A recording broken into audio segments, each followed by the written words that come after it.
What's going on, guys? Welcome back to another video. Again, market recap videos are back every single day. So again, we have a really big week ahead. We have the Jackson Hole Symposium coming up on Friday, which is a huge event for the market. I don't see enough people talking about how big this is, especially when we tie it back into the thesis that we've had about the market and the overall macroeconomic landscape that I've been outlining with you guys over the last few weeks. So without further ado, let's get into all the info here, break it down so we have a good understanding of what to expect going throughout this week leading up into Jackson Hole. So as always, if you guys wouldn't mind dropping a like down below, and if you guys do have any questions, make sure you guys drop them in the comments below as well. Special announcement too, we do have the Discord launching at the middle to end of next week, really just for all of you guys that have already taken advantage to all the existing education that I have. There's a 20% off sale right now. So again, if you guys do take advantage of that, you are going to get the Discord for free. The link is down below. So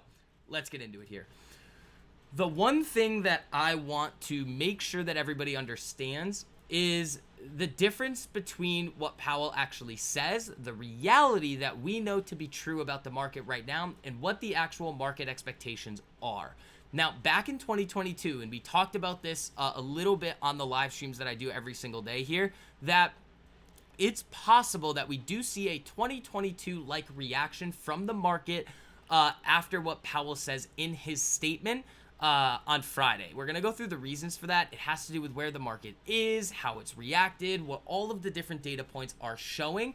But we effectively saw Powell say that he was going to do everything in his power to get inflation to come back down. We were going to see potentially below trend growth for a period of time. This was back in 2022.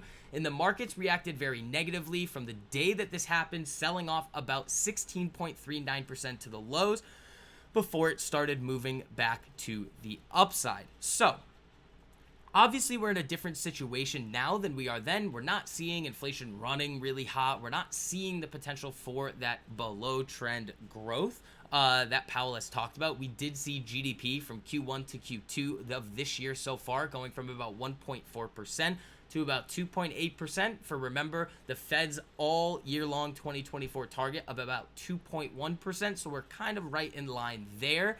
But we have these expectations coming into the market that just really don't make any sense.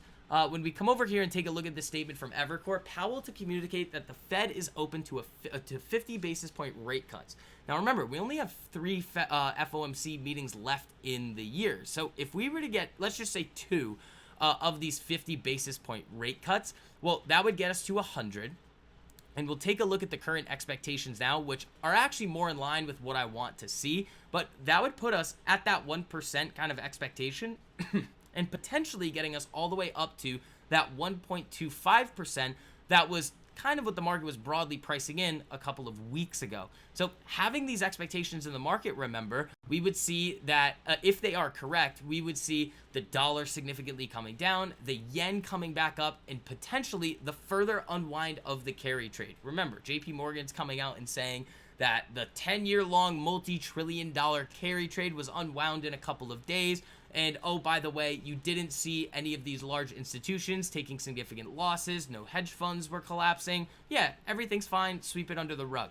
That doesn't make any sense. So if we were to see that happen and we saw those aggressive rate cuts, dollar would come down, yen would start to move back up, and we'd see round 2 of that unwind of the carry trade. Now, with that being said, there's a reason why these expectations are where they are. I said in a previous video that it is warranted in some cases as to why some of these different institutions are saying, yeah, we might need to cut rates a little bit more than we previously thought. And one of them is this right here, these revisions to the unemployment and employment data.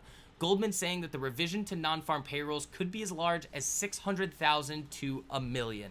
Now, we have seen some of the initial reports on the weekly jobs data that has been relatively good. We've seen less people filing for initial claims, which is, again, their first time filing for those unemployment benefits. You are also seeing those continuing claims numbers moving to the downside as well, which could start to stifle and move down a little bit, kind of put a dampener on that increasing unemployment rate. But what a lot of people are looking at is these revisions here. We saw the same thing happen with the year-long numbers of 2023, where these revisions came out and it showed actually not net job gains, but a significant amount of job losses, because a lot of those job gains that we were seeing were being masked by part-time jobs when we were seeing that full-time job number actually significantly going down.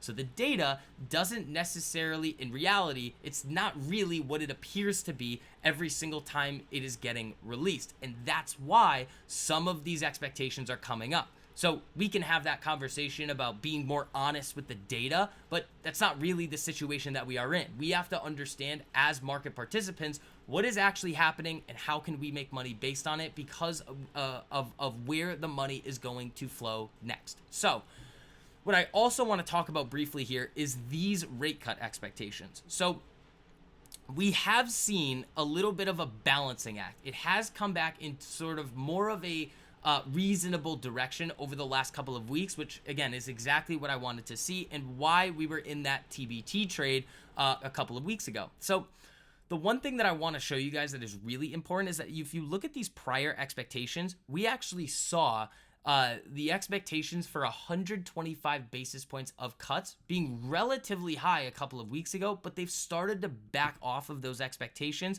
and moving them in more so to this 100 basis points of cuts by the end of the year and even 75 basis points of cuts. So remember, there's 3 FOMC meetings left in the year.